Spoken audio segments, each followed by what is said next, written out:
Hello दोस्तों, स्वागत है आप सभी लोगों का एक और न्यू क्लास में। तो दोस्तों आज से हम लोग संस्कृत की क्लासेस को स्टार्ट कर रहे हैं, जो कि दोस्तों C TET, M P TET, REET, UP TET या जितने भी शिक्षक भर्ती से जुड़े एग्जाम्स हैं ना, उनके लिए काफ़ी ज़्यादा हेल्पफुल रहेंगी। और आज की क्लास में हम लोग संस्कृत के प्रत्यय को पढ़ने वाले हैं। प्रत्ययों में आज हम अक्तवा और लेप प्रत्यय को पढ़ने वाले हैं। और दोस्तों यदि आप इस क्लास को पूरा का पूरा देख लेते हैं तो मैं आपको गारंटी देता हूँ कि अक्तवा और लेप प्रत्यय से रिलेटेड यदि कोई भी क्वेश्चन आ जाता है ना, तो आप उसको आसानी से सॉल्व कर देंगे। और साथ ही में दोस्तों, जिन भी बच्चों ने हमारी पिछली क्लासेस को नहीं देखा है तो उसका लिंक दोस्तों आपको ऊपर आई बटन में और साथ ही में डिस्क्रिप्शन में मिल जाएगा, तो वहां से जाकर आप सभी लोग देख सकते हैं। और दोस्तों यदि आपको इस क्लास का पीडीएफ चाहिए तो आप हमारे टेलीग्राम के चैनल से जुड़ सकते हैं, जिसका लिंक भी आपको डिस्क्रिप्शन में मिल जाएगा। तो चलिए दोस्तों क्लास को स्टार्ट कर लेते हैं बिना देर किए।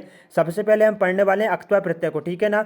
तो दोस्तों देखिएगा, अक्तवा प्रत्यय आपको यहाँ पर सिर्फ इतनी सी बात याद रखना है, जो अक्तवा प्रत्यय है ना उसमें शेष क्या बचता है, त्वा या ट्वा आदि शेष बचता है, ठीक है ना। अक्तवा प्रत्यय में जो आधा का दिख रहा है ना, इसकी इत संज्ञा होकर त्वा या ट्वा आदि शेष बचता है। आखिरी में दोस्तों मैं आपको ट्रिक भी बताने वाला हूँ, ठीक है ना। लेकिन अभी हम विस्तार से अच्छे से जान लेते हैं। देखिएगा, जब एक ही कर्ता द्वारा एक कार्य की समाप्ति के बाद दूसरी क्रिया की जाती है तो समाप्ति क्रिया में अक्तवा प्रत्यय का प्रयोग होता है। तो दोस्तों मैं आपको आसानी से अच्छे से उदाहरण देकर समझा देता हूँ कि आप दोस्तों यदि देखिएगा, आप रीट की तैयारी कर रहे हैं, एमपी टेट की जो भी टेट है उसकी तैयारी करते हैं या पढ़ाई करते हैं, उसके बाद आप घर का काम करने लगते हैं, ठीक है ना। तो जो क्रिया आपने समाप्त की, मतलब आपने पढ़ाई को समाप्त कर दी, पढ़ाई वाली जो क्रिया है वह समाप्त हो गई, दूसरी क्रिया आप करने लगे, जो समाप्ति वाली क्रिया है ना, तो उसमें दोस्तों अक्तवा प्रत्यय का प्रयोग किया जाता है, ठीक है ना। तो आई होप दोस्तों आप अच्छे से समझ गए होंगे। आगे देखेंगे, इस प्रत्यय से बने हुए शब्द को पूर्वकालिक क्रिया कहते हैं, ठीक है ना। ये वाला पॉइंट काफी ज्यादा इंपॉर्टेंट है, याद रखना।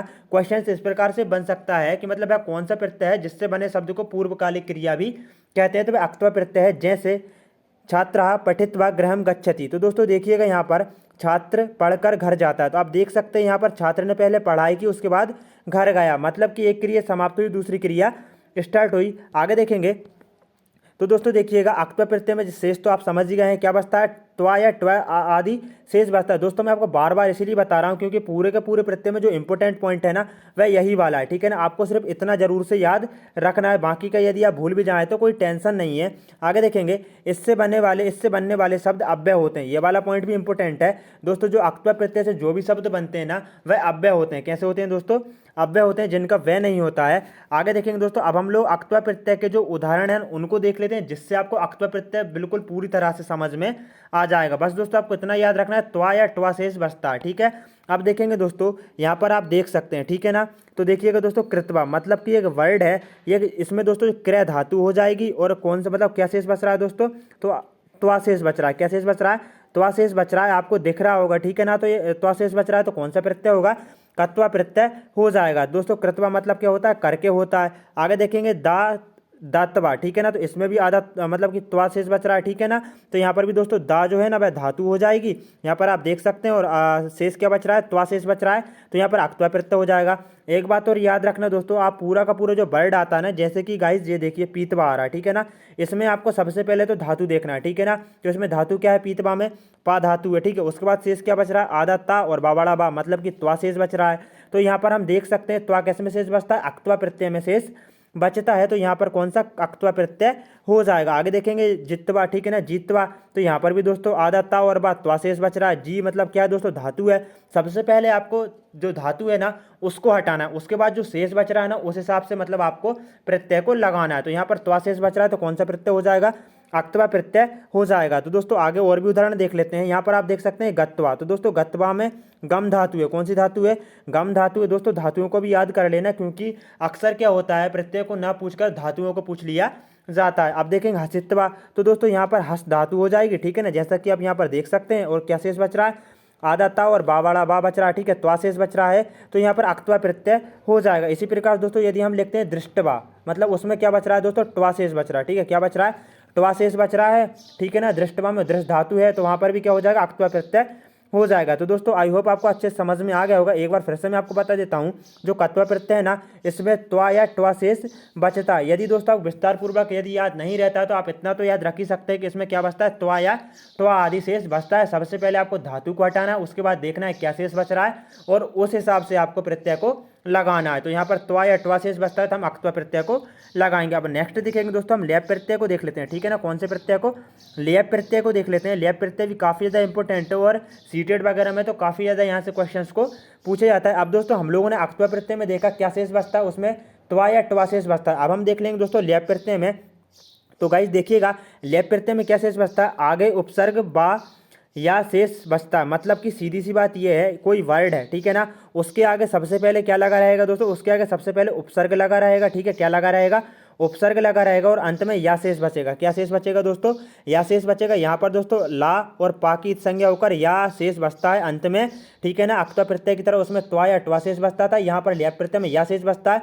लेकिन एक शर्त आ जाती है, ठीक है ना, जो आगे वाला वर्ड होगा ना वह उपसर्ग होना चाहिए, ठीक है ना। उपसर्ग होना चाहिए तभी लेप प्रत्यय होगा, नहीं तो नहीं होगा। और जो बीच वाला जो वर्ड है ना वह धातु होना चाहिए। और देख लेते हैं दोस्तों, यदि आप मतलब हम लोग जो उदाहरण करेंगे ना तो आपको आसानी से समझ में आ जाएगा, बिल्कुल भी टेंशन ना लें। तो गाइस देखिएगा, जब धातु के आगे कोई उपसर्ग होता है और अंत में या शेष बचता है तो लेप प्रत्यय होता है, ठीक है ना। तो दोस्तों धातु के मतलब स्टार्टिंग में क्या होना चाहिए, उपसर्ग होना चाहिए और अंत में या होना चाहिए, तब क्या होता है दोस्तों, लेप प्रत्यय होता है। अक्त्वा और लेप प्रत्ययों से बनने वाले जो शब्द रहते हैं ना वह अव्यय होते हैं और दोनों प्रत्यय पूर्वकालिक कृदंत होते हैं। तो दोस्तों हम लोगों ने देखा अक्त्वा प्रत्यय भी पूर्वकालिक कृदंत है और हम यहाँ पर देख सकते हैं जो लेप प्रत्यय है ना यह भी पूर्वकालिक कृदंत ही है। इन पॉइंट्स को आप अच्छे से याद रख लेना। अब दोस्तों हम लोग जो है ना उदाहरणों को देख लेते हैं जिससे आपको अच्छे से समझ में आ जाएगा। दोस्तों देख सकते हैं आप यहाँ पर लेप प्रत्यय में क्या शेष बचता है, तो लेप प्रत्यय में या शेष बचता है। क्या शेष बचता है? या शेष बचता है और आगे उपसर्ग आता है। देखिएगा दोस्तों उदाहरण आप यहाँ पर देख सकते हैं, अनुभूय, ठीक है ना। तो आपको यहाँ पर दिख रहा होगा दोस्तों, अनु जो है ना उपसर्ग आ रहा है, ठीक है ना, और भू क्या आ रहा है दोस्तों, यहाँ पर धातु है, ठीक है ना। भू क्या है?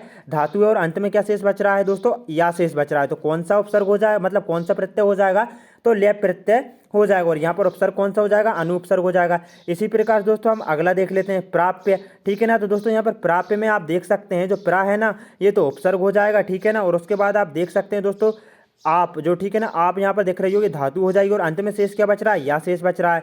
तो हम देख सकते हैं दोस्तों या शेष किसमें बचता है, लेप प्रत्यय में बचता है। तो यहाँ पर भी लेप प्रत्यय हो जाएगा। अब आगे और भी देख लेंगे दोस्तों, विचित्य, यहाँ पर भी आप दोस्तों देख सकते हैं यहाँ पर वी उपसर्ग हो जाएगा और ची क्या हो जाएगी दोस्तों, धातु हो जाएगी और या शेष बच रहा है तो लेप प्रत्यय हो जाएगा। आगे फिर से देख लेंगे दोस्तों, मैं आपको ज़्यादा से ज़्यादा उदाहरण इसलिए बता रहा हूँ ताकि आपको अच्छे से समझ में आ जाए, ठीक है ना। तो इसमें दोस्तों आ बड़ा आ तो क्या हो जाएगा, आपका उपसर्ग हो जाएगा, ठीक है ना। उसके बाद दा हो जाएगी धातु और अंत में क्या बच रहा है, शेष, या शेष बच रहा है। तो यहाँ पर भी कौन सा प्रत्यय हो जाएगा, लेप प्रत्यय हो जाएगा। आगे एक और देखेंगे दोस्तों, विहाय, तो यहाँ पर बी क्या हो जाएगा दोस्तों, उपसर्ग हो जाएगा, हा धातु हो जाएगी और या शेष बच रहा है तो लेप प्रत्यय हो जाएगा। और उपकृत्य में दोस्तों उप क्या है दोस्तों, यहाँ पर उपसर्ग और क्रा धातु और या शेष बच रहा है तो लेप प्रत्यय है।